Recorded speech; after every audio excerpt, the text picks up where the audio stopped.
मेरा नाम है नितिन कौर गुप्ता और आप देख रहे हैं हमारा चैनल एन स्क्वायर कोचिंग। तो आज हम बात करेंगे मैकेनिक्स की। आज हम अपना नया चैप्टर स्टार्ट करेंगे जिसको बोलते हैं हम फोर्स एनालिसिस।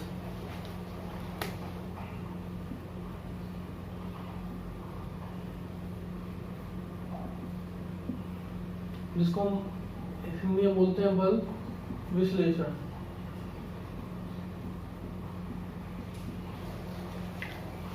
तो इससे पहले ही मैं फर्स्ट चैप्टर आपका क्लियर कर चुका हूँ। अगर आपको वीडियो अच्छी लग रही है तो प्लीज़ वीडियो को सब्सक्राइब कीजिए, चैनल को सब्सक्राइब कीजिए, वीडियो को लाइक कीजिए और अपने जो फ्रेंड्स हैं उनको भी शेयर कीजिए। चलिए, तो आज हम बात करेंगे इस फोर्स एनालिसिस जो सेकंड चैप्टर है आपके मैकेनिक्स का इसकी। तो फोर्स एनालिसिस का मतलब क्या है पहले तो हम ये समझते हैं। देखिए, मैं आपको फोर्स पढ़ा चुका हूँ, पूरी फोर्स क्या होता है और उसके जो भी हमने इम्पोर्टेंट इफेक्ट वो देखे थे कि क्या क्या इफेक्ट होते हैं उसके। और एक फोर्स को रिप्रेजेंट करने के लिए पूरी तरीके से रिप्रेजेंट करने के लिए हमको चार चीज़ों की जरूरत होती है: magnitude of force, direction of force, point of action और लाइन ऑफ एक्शन। यानी कि बल का परिमाण, बल की दिशा, बल का क्रिया बिंदु और बल की क्रिया रेखा, इन सब चीज़ों की हमें जरूरत पड़ती है। अब हम पढ़ेंगे फोर्स एनालिसिस। अब फोर्स एनालिसिस के अंदर हमें पढ़ना है कि बलों को कैसे तो बांटेंगे। तो बलों की हम कुछ चीज़ें जैसे बलों को जोड़ना घटाना। देखो, बलों का जोड़ना घटाना, संयोजन या वियोजन, ठीक है। इसको बोलते हैं हम एडिशन, सब्ट्रैक्शन, कंपोजिशन और वियोजन। वियोजन का मतलब होता है कि आप बांटेंगे कैसे उसको, ठीक है ना। डिस्ट्रीब्यूशन एक तरीके से, वियोजन, संयोजन। अब जोड़ने में हम क्या करते हैं, देखिए मैंने आपको बताया कि जो आपका फोर्स है ये कैसी राशि है, सदिश राशि है, यानी कि वेक्टर क्वांटिटी है। और कल ही मैंने आपको बताया था कि वेक्टर क्वांटिटी को आप डायरेक्ट जोड़ा या घटा नहीं सकते। तो आपको क्या करना पड़ता है, उसको वेक्टर क्वांटिटी को आप एल्जेब्रिक मेथड से नहीं जोड़ घटा सकते। आपको क्या करना पड़ेगा, उसका वेक्टर मेथड पढ़ना पड़ेगा। तो वेक्टर मेथड जो होंगे वो हम पढ़ेंगे भी घटाने का। अब देखिए, जोड़ना और घटाना केवल तभी हो सकता है, किसी भी सदिश का जोड़ना घटाना तभी हो सकता है जब वो एक ही क्रिया रेखा पर हो। अब जैसे एक फोर्स इधर लग रहा है 5 न्यूटन और एक फोर्स इधर लग रहा है 5 न्यूटन, तो हम इसको बोल देंगे 10। आप डायरेक्ट इसको कभी तभी जोड़ सकते हैं, घटा सकते हैं, ठीक है। जो डायरेक्ट अगर जोड़ना घटाना है तो वो केवल तभी हो सकता है जैसे एक ये पॉइंट है हमारा, यहाँ से निकल रहा है, एक फोर्स इस पर लग रहा है, दूसरा फोर्स इस पर खींच रहा है। तो और जोड़ना घटाना ये होता है। इसका संयोजन का मतलब होता है कॉम्पोजिशन। कॉम्पोजिशन का मतलब क्या होगा कि एक पॉइंट पर कई सारे बल कार्य कर रहे हैं, तो हम उनका जो रिजल्टेंट होगा या उसका एक इफेक्ट होगा उसको हम निकालेंगे। अभी हम डिटेल में चर्चा करेंगे इसके बारे में। अब संयोजन अब वियोजन का मतलब क्या है कि आपके पास एक फोर्स है, एक बड़ा फोर्स है और आप चाहते हो कि उसको हम छोटे छोटे कई सारे फोर्सेस में तोड़ दें। तो उसको हम कैसे तोड़ेंगे, उसको बोलेंगे हम वियोजन, ठीक है। तो आपको आई होगी बात समझ में आई होगी। और इसको देखिए, एडिशन, सब्ट्रैक्शन,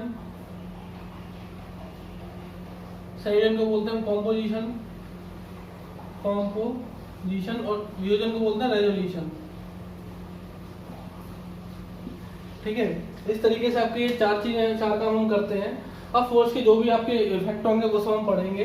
तो अभी हम फोर्स की बात करते हैं। तो फोर्स, हमने आपको फोर्स की डेफिनेशन बताई थी पिछली बार कि force is an external agent which can produce और टेंड्स टू प्रोड्यूस मोशन या चेंज द मोशन, ठीक है।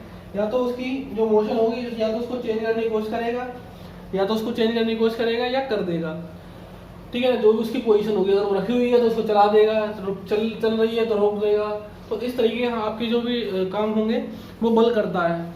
अब देखिए, इस चैप्टर का जो सबसे इंपॉर्टेंट टॉपिक है वो है आपका system of force.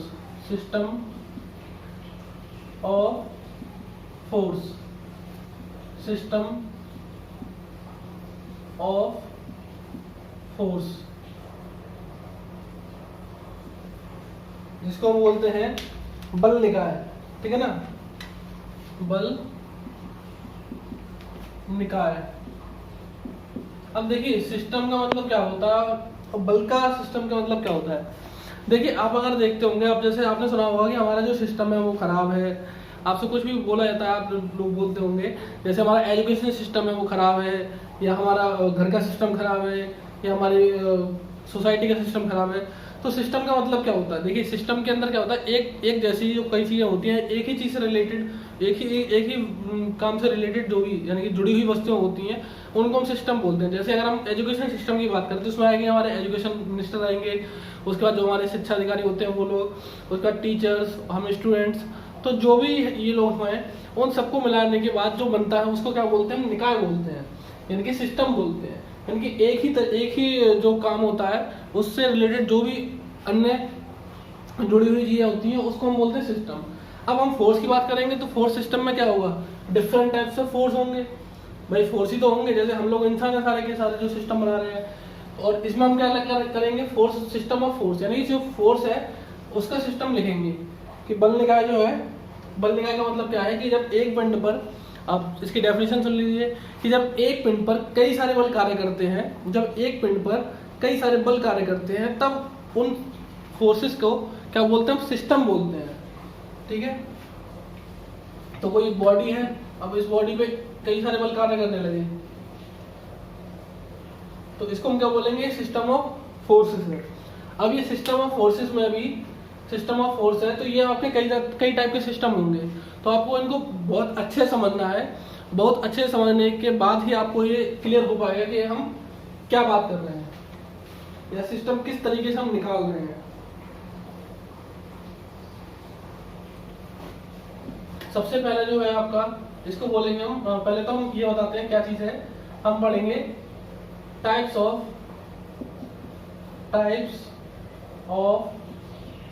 System of forces, ठीक है ना, यानी कि बलों के निकाय के प्रकार। ठीक है, तो इसके प्रकार पढ़ेंगे हम कि कितने कितने टाइप के हो सकते हैं। तो देखिए इसके 4 बेसिक टाइप होते हैं, तो उन चारों बेसिक टाइप से पहले तो हम उन चारों बेसिक टाइप को समझते हैं। देखिए जो सबसे पहले होंगे आपके कोप्लेनर फोर्सेस। कोप्लेनर फोर्सेस, तो कोप्लेनर फोर्सेस में हम क्या करते हैं? कोप्लेनर फोर्सेस यानी कि समतलीय बल निकाय। दूसरा होगा असमतलीय, जिसको बोलते हैं नॉन कोप्लेनर फोर्स सिस्टम बोलेंगे पूरा। ठीक है, नॉन कोप्लेनर फोर्स सिस्टम यानी कि असमतलीय बल निकाय है, असमतलीय बल निकाय। तो देखिए समतलीय बल निकाय और असमतलीय बल निकाय को हम डिफाइन कैसे करेंगे कि समतलीय बल निकाय कौन से होंगे? देखिए नाम से ही आपको सब कुछ पता चलेगा, कोप्लेनर या सेम प्लेन, और समतलीय यानी कि समांतर, यानी कि ऐसे फोर्सेस जो किसी एक पर्टिकुलर जो आपका सरफेस होगा यानी कि एक जो प्लेन होगा उस प्लेन पे वर्क करेंगे, उसको हम बोलेंगे समतलीय बल निकाय। और असमतलीय बल निकाय कौन से होंगे? ऐसे बल जो विभिन्न तलों पर लग रहे हो, विभिन्न तलों पर मतलब एक से अधिक तलों पर लग रहे हो, तो हम उसको बोलते हैं असमतलीय बल निकाय। अब देखिए इसको समझाने के लिए आपको एक 3D डायग्राम की जरूरत पड़ेगी। आपको पता है कि आपकी 3 एक्सिस होती हैं, जो कोऑर्डिनेट एक्सिस होती है वो x, y और एक होती है z, ठीक है ना, और ये एक दूसरे से 90 डिग्री पर होती है। जैसे कि हमारे कमरे का कोना, जैसे कि हमारे कमरे का कोना अगर हम कहीं से लेते हैं तो वो आपको इसी तरीके का दिखेगा, ठीक है ना, वो आपको कुछ इसी तरीके का दिखेगा। जैसे मैं आपको बताऊं,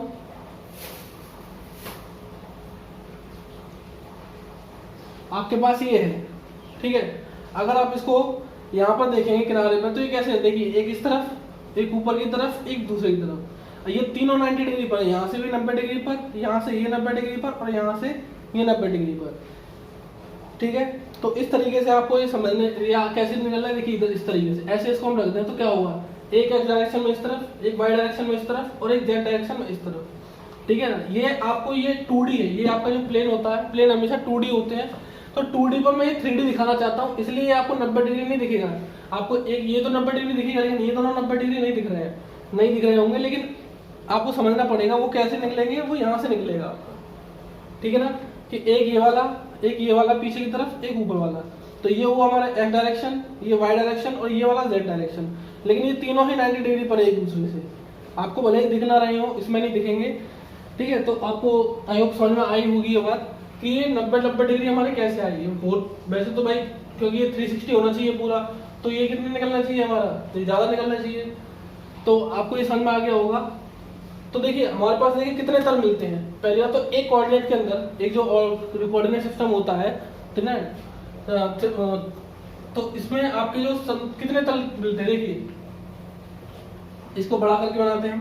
ये हमारा एक्स डायरेक्शन, ये वाई डायरेक्शन और ये जेड डायरेक्शन, ठीक है। अब आप एक चीज समझिए, एक्स और वाई मिलके एक तल बना रहे होंगे। अगर मैं इसको पूरा कर लूं तो ये कौन सा होगा, मेरा एक्स वाई प्लेन होगा। बहुत अच्छे समझिए, बहुत इंपॉर्टेंट टॉपिक है आपके लिए ये, पीछे आप कुछ मतलब पीछे पता होना चाहिए। इसके बाद आपका क्या होगा, एक ये प्लेन होगा, ये होगा आपका वाई जेड प्लेन, ठीक है।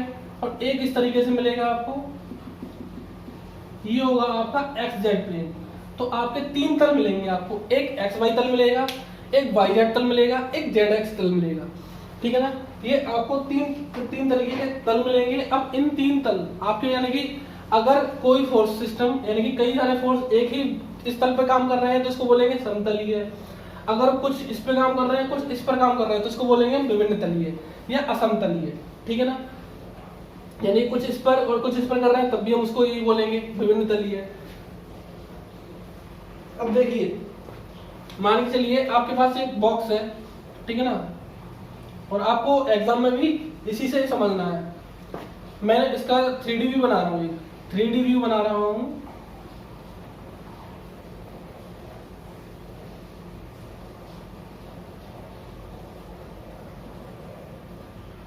अब जिसने इंजीनियरिंग ड्राइंग पढ़ रखी होगी उसको पता होगा कि मैंने इसको हिडन क्यों बनाया।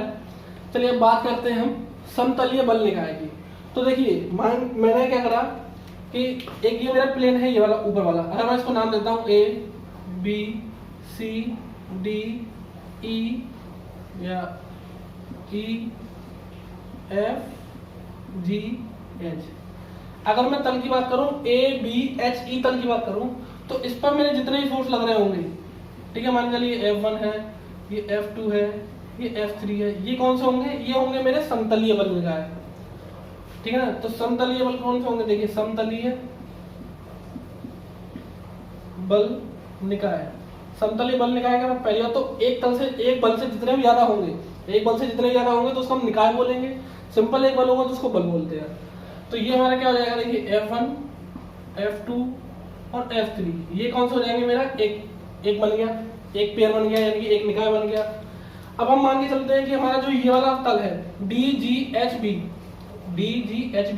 इस पर भी कई सारे बल कार्य करते हैं इस तरीके से, F4 F5 और F6।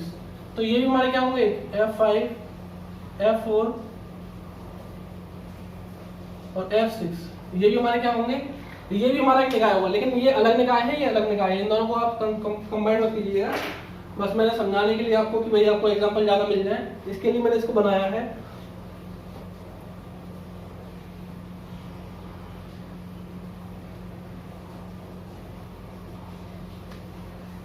अब इसके बाद हम बात करेंगे, देखिए आपको समझ में आया होगा समतलीय बल कौन से हो गए, ये और ये। अब असमतलीय की बात करें हम, अगर हम बात करें असमतलीय की, यानी कि नॉन कोप्लेनर की बात करें हम, तो नॉन कोप्लेनर में कैसे हो जाएंगे, देखिए अगर मैं F5 और F2 के ऊपर स्टडी कर रहा होता तो देखिए F2 इस वाले सरफेस पर है या इस वाले प्लेन पर है और F5 इस वाले प्लेन पर है। तो ये F1 के जैसे F1 और F5 की बात करें या हम करें F1 के साथ हम अगर कुछ भी लें, चाहे F4 लें, चाहे F5 लें, चाहे F6 लें, ठीक है ना। तो ये कौन से हो गए हमारे F1 के साथ, अगर हम ये ले रहे हैं तो F1 के साथ हम ले रहे हैं। इसी तरीके से अगर हम F2 के साथ लें तो F2 के साथ F4 भी क्या होगा, असमतलीय होगा। F5 भी क्या होगा, असमतलीय होगा, और F6 भी होगा, असमतलीय होगा। तो इस तरीके से आपको याद रखना है और ये समझ लीजिए, इसका मतलब ये नहीं कि तीनों ही पेयर में, अगर हम ये देख रहे हैं कि F2 के साथ अगर हम इनमें से कोई सा भी एक बल लेते हैं, कोई सा भी 3-4 सारे बल लेते हैं, तो ये हमारे असमतलीय हो जाएंगे। ठीक है ना, आई होप आपको ये समझ में आया होगा अच्छे से। अब देखिए इसके बाद आपको अगला जो टाइप आता है, देखिए ये फर्स्ट एक ही टाइप के अंदर रहेंगे, प्लेनर और नॉन कोप्लेनर, ये एक ही टाइप के अंदर है। ठीक है ना, ये पहला टाइप है आपका कोप्लेनर और नॉन कोप्लेनर, यानी कि तल के आधार पर हम डिफरेंशिएट करेंगे। तो अब देखिए इसके बाद हमारा जो दूसरा टाइप आता है, नोट करते जाइएगा साथ में।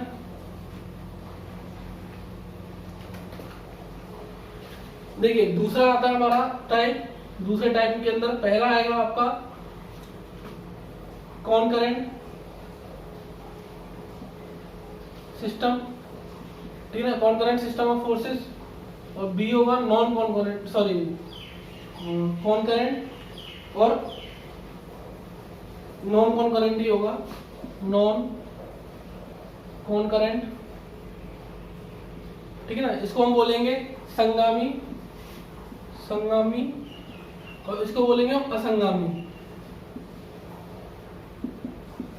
अब देखिए संगामी का मतलब क्या होता है, साथ में आ रहे हैं, या असंगामी नहीं आ रहे हैं। तो देखिए संगामी वे बल होते हैं, आपको पहले डेफिनेशन समझनी है कि कॉनकरेंट का मतलब क्या होता है। कॉनकरेंट का मतलब होता है कि ऐसे बल लिखा है जिसमें सभी बल एक ही बिंदु पर आकर मिल रहे हो।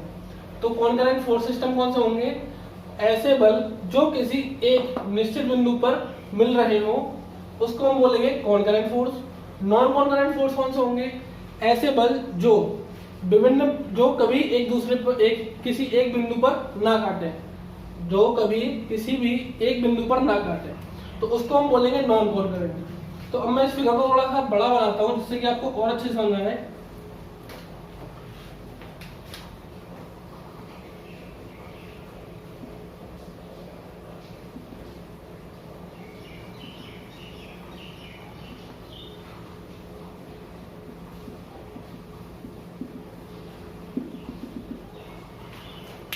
तो देखिए फिर से भैया हम इसको नाम दे देते हैं जो भी। अब हमें करना, देखिए कॉनकरेंट सिस्टम कौन से होते हैं, वे बल जो किसी एक बिंदु पर मिले हुए हो। तो देखिए अगर हम इस पे खींचते हैं, पहले वाले मान के चलिए ये वाला तल है हमारा,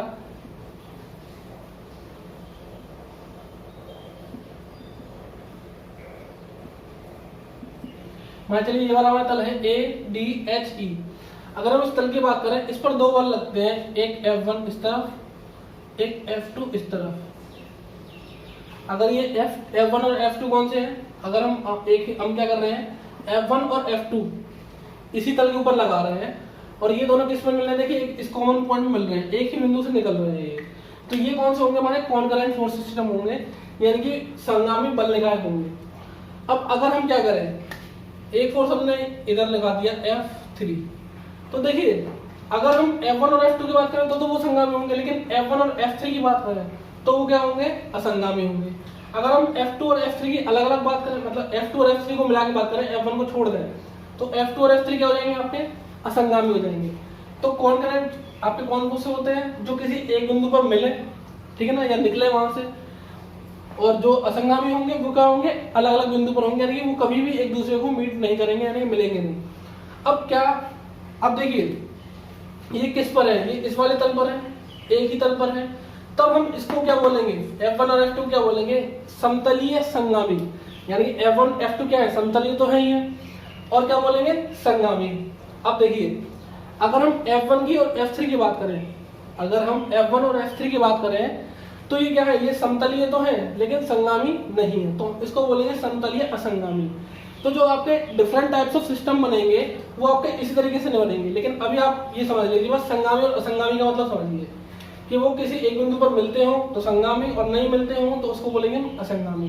तो ये आपका दूसरा टाइप हो गया, ठीक है ना। अगर वो एक ही बिंदु पर मिलते हो तो संगामी, और नहीं मिलते हैं तो असंगामी।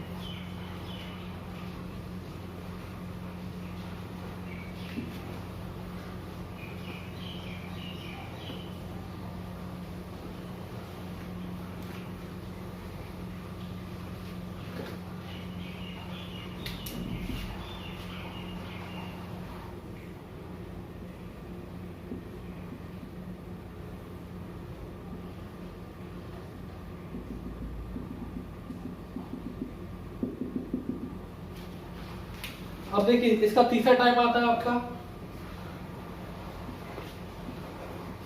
पैरेलल, और देखिए पैरेलल फोर्सेस आता है आपका कि पैरेलल कौन से होते हैं, वे बल। देखिए पहले तो हम पैरेलल की परिभाषा देंगे कि समांतर, ये पूछा जाता है आपसे समांतर बल निकाय क्या होता है। तो पहले तो आपको समांतर का मतलब समझना है।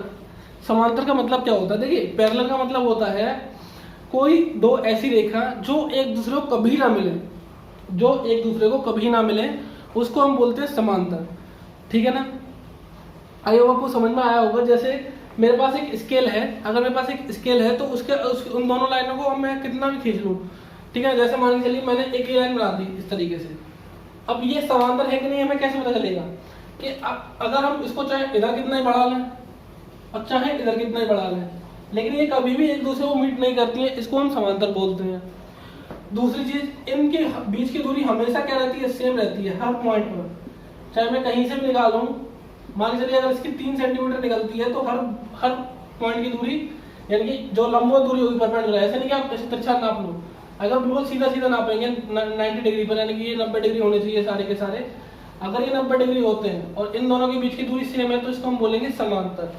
पहले तो समांतर की डेफिनेशन क्लियर होनी चाहिए। तो समांतर का मतलब ये होता है। अब हम देखेंगे समांतर बल कौन से होंगे, तो वे बल जो एक दूसरे से किस में लग रहे हो, समांतर लग रहे हो, पैरेलली लग रहे हो, उसको हम बोलेंगे समांतर बल निकाय। और जो इस तरीके से नहीं लगते हैं उसको तो हम भाई संगामी बोलेंगे या विषमतलीय बोलेंगे या समतलीय बोलेंगे, इस तरीके से। अब देखिए ये समतलीय समांतर बल भी आपके दो टाइप के होंगे। एक होगा आपका समदिश समांतर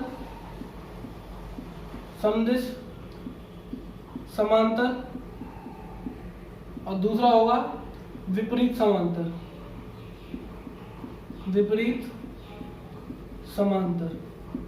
अब जहां पर भी मैं बल बोल रहा हूं ना, इस जगह पे आप वेक्टर लगा सकते हैं कोई भी। तो इस तरीके वेक्टर होते हैं हमारे, एक लाइक वेक्टर होता है या अनलाइक वेक्टर होता है। इसी तरीके से समदिश समांतर बल निकाय या विपरीत समांतर बल निकाय। तो देखिए समदिश का मतलब क्या हुआ, समान दिशा वाला। तो अगर मेरे दो फोर्सेस पैरेलली लग रहे हैं तो, और लेकिन सॉरी एक ही डायरेक्शन में लग रहे हैं, यानी कि देखिए ये जो इसका हेड होता है ये क्या दिखाता है, इसका डायरेक्शन दिखाता है किस दिशा में।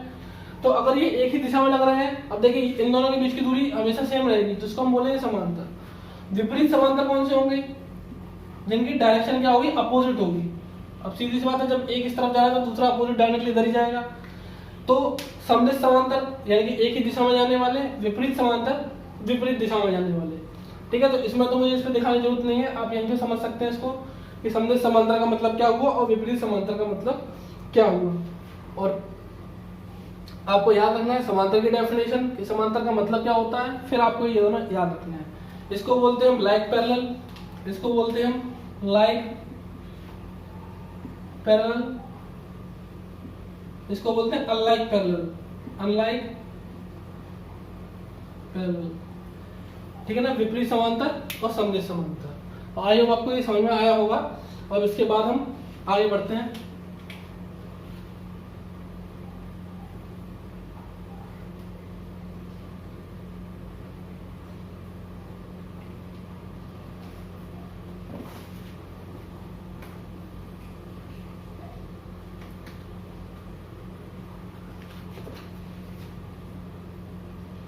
अब देखिए ये तो आपके बेसिक थे, ये 3 जो टाइप थे आपके, ये बेसिक टाइप थे सिस्टम के, जो टाइप्स ऑफ सिस्टम थे। इसमें से 3 जो ये सिस्टम मैंने बताए, ये तीनों आपके बेसिक होंगे। अब इन तीनों को ही मिला जुलाकर नए नए बनाना शुरू कर सकते हैं, ठीक है ना। इन तीनों को मिलाकर हम नए नए बनाना शुरू कर सकते हैं, जिसमें से हम देखिए, अगर हम पहले बात करें, मान लीजिए जब तक 3 तो हमारे बेसिक थे, अब हम 4th बात करते हैं। इसको हम बोलेंगे समतलीय संगामी बल निकाय, आप लगा सकते हैं आगे। तो क्या बोलेंगे, कोप्लेनर कॉनकरेंट, ठीक है ना। अब इसमें हमारा क्या होगा, कोप्लेनर कॉनकरेंट का मतलब क्या होगा कि ये एक ही तल में होंगे। मान लीजिए एक ही तल है तो एक ही तल में होंगे और एक ही बिंदु से निकलने वाले होंगे। तो ये कौन से होंगे हमारे, समतलीय भी है, ये संगामी भी है। जैसे अगर हम इस पे बात करें तो मान लीजिए चलिए ये एक तल है, इस तल पर ये लगे हुए हैं ठीक है ना, इस तरीके से, या इस वाले तल पर लगे हुए हैं तो आपके इस तरीके से लग रहे हैं, तो एक ही बिंदु पर निकल रहे हैं, तो इसको क्या बोलेंगे हम, समतलीय। ये समतलीय संगामी है, ये भी समतलीय संगामी है, लेकिन अलग अलग। अगर हम इस सिस्टम की बात करें तो ये समतलीय संगामी है, इस सिस्टम की अलग बात करें तो ये होगा हमारा समतलीय संगामी अलग तरीके अलग से। सॉरी, इसके बाद हमारा विषमतलीय संगामी, ठीक है ना, इसको बोलते हैं हम non coplanar concurrent forces, non coplanar concurrent. अब इसको थोड़ा ध्यान से समझिएगा।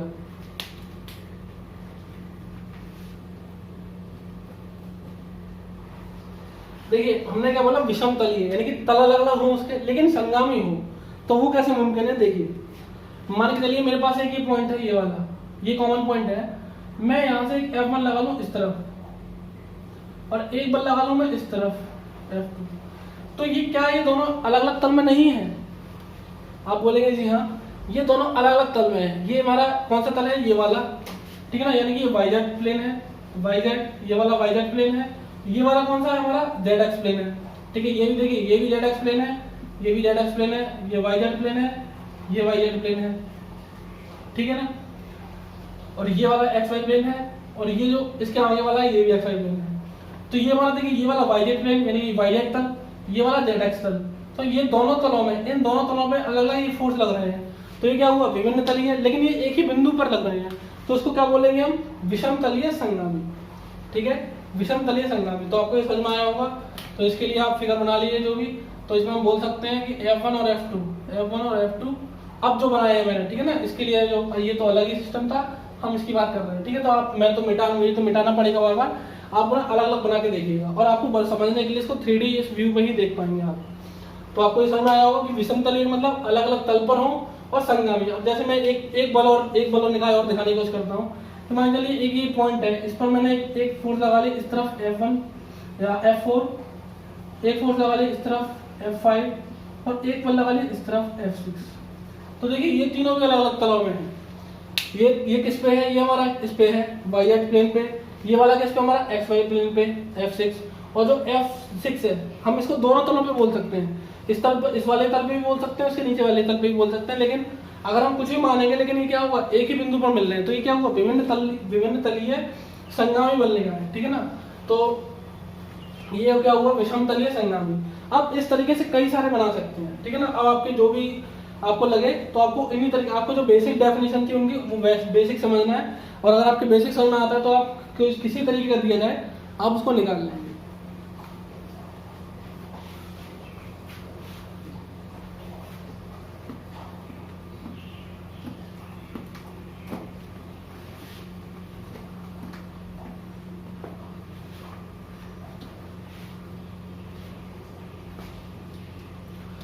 अब देखिए इसके बाद जो नेक्स्ट आई होप आपको ये पहले से समझ में आया वो अच्छे से, क्योंकि ये आपका बेस है और अगर आपको ये समझ में नहीं आएगा तो आपको दिक्कत होगी आगे। इसीलिए अगर आपको ये चीज़ समझ में नहीं आई तो वीडियो को दोबारा चलाइए और फिर से एक बार इसको देखिए, आपको समझ आ जाएगा। और नहीं आता है तो आप कमेंट कर सकते हैं, मैं कोई और ऑप्शन ढूंढूंगा उसके लिए। लेकिन जहाँ तक आपको समझ में आ जाएगा, इतना टफ भी नहीं था। तो अब हम इसके बाद हम बात करेंगे, इससे आगे बढ़ते हैं। तो एक नया टर्म आएगा आपके लिए, रिजल्टेंट फोर्स, रिजल्टेंट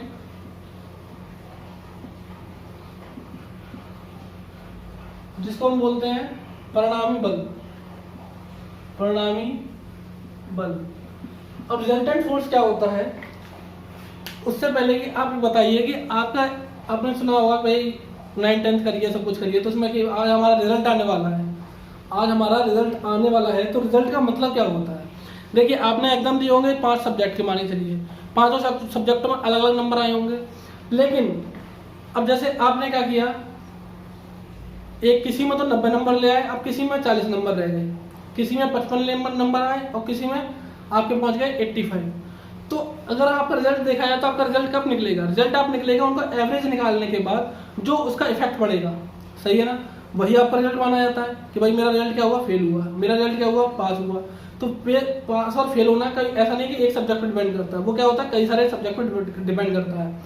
अब इसी तरीके से बिल्कुल सेम इसी तरीके से अगर कोई किसी पिंड पर कोई बल निकाय कार्य कर रहा है, किसी पिंड पर कोई बल निकाय कार्य कर रहा है, तो उन बलों का जो सम्मिलित प्रभाव होगा, जो उसका कंबाइंड इफेक्ट होगा, उसको हम बोलते हैं रिजल्टेंट।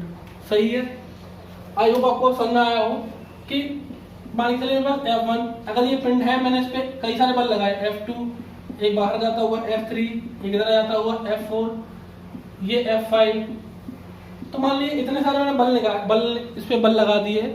अब इन सब का कंबाइंड इफेक्ट क्या होगा कि ये इस तरफ जा रहा है, इस तरफ जा रहा है, ऊपर जा रहा है या कहीं भी जा रहा है, और उस पर कितना न्यूटन का फोर्स लग रहा है, उसको हम बोलेंगे रिजल्टेंट फोर्स। सही है, आई होप आपको समझ में आया होगा कि जब किसी पिंड पर एक से अधिक बल लगते हैं या बल निकाय कार्य करता है। देखिए बल निकाय मैंने बोला आपको, अगर एक से जैसे ही बल ज्यादा हो जाता है तो उसको हम बल निकाय बोल देते हैं।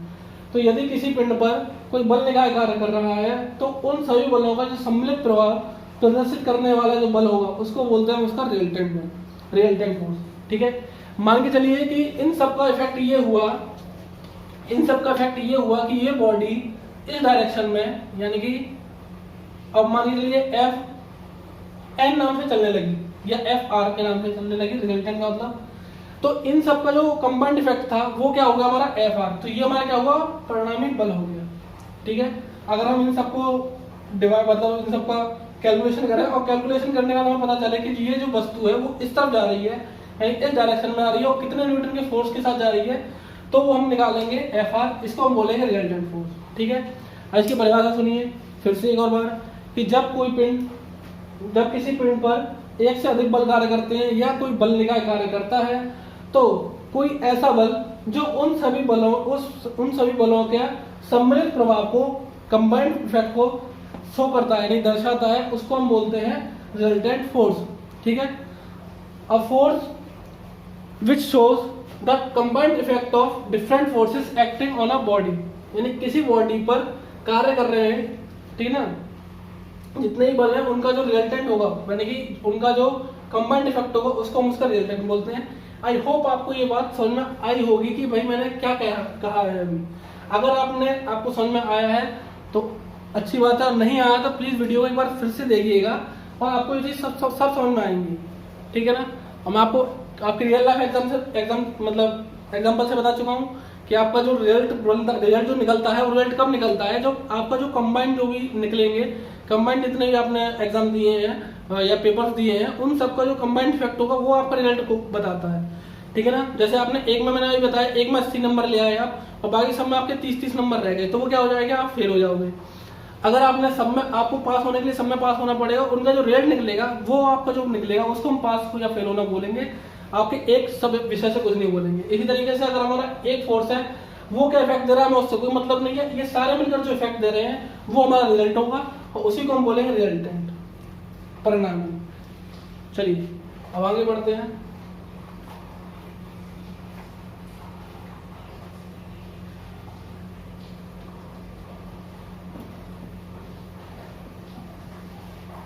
अब देखिए आपको परिणामी तो समझ में आ गया कि भाई परिणामी होता क्या है, लेकिन हम परिणामी निकालेंगे कैसे, ये भी तो दिमाग में आना चाहिए। तो देखिए परिणामी जो हम निकालते हैं वो निकालते हैं इसके कॉम्पोजिशन से, ठीक है ना, यानी कि बलों के संयोजन से। तो बलों का संयोजन, इसको बोलते हैं हम कॉम्पोजिशन ऑफ फोर्सेस, यानी जो बल होते हैं, बलों का कंपोजिशन का मतलब क्या है, तो ठीक है ना, it is a process in which we find the resultant of a system of forces, यानी किसी बल निकाय के जो परिणामी है उसको निकालने की विधि को हम बोलते हैं बलों का संयोजन। संयोजन को हम जोड़ना बोल देते हैं, लेकिन एक्चुअल में जोड़ना नहीं होता है, ये हमारे कंपोजिशन का मतलब होता है कि उनका जो रिजल्टेंट निकालेंगे वो क्या होगा। तो देखिए अगर हमारे पास क्या है, एक पी फोर्स इस तरफ लग रहा है, ये आप वैसे पढ़ चुके होंगे अभी तक, ये क्यू फोर्स लग रहा है।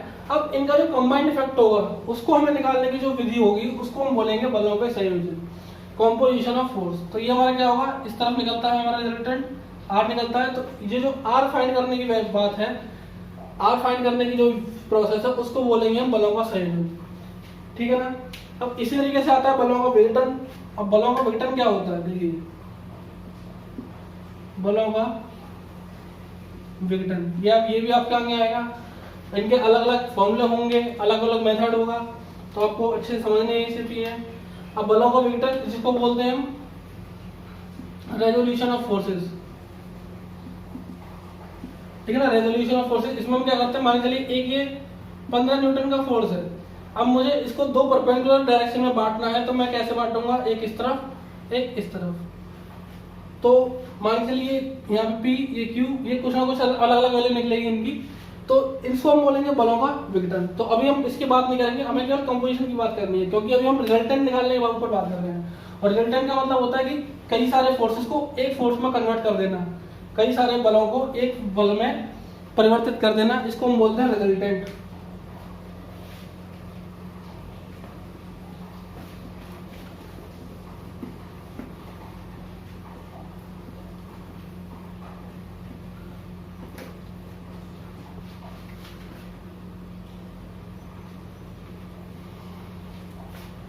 तो आई होप आपको जितना भी अभी मैंने समझाया है वो आपको अच्छे से समझ में आया होगा। अगर आपके समझ में आया है तो प्लीज़ वीडियो को लाइक कीजिए, चैनल को सब्सक्राइब कीजिए और जितना ज़्यादा से ज़्यादा हो सके इसको शेयर कीजिए। अब इसके आगे हम जो भी है इस चैप्टर में वो पढ़ेंगे। तो अब तक के लिए इतना ही। Thank you.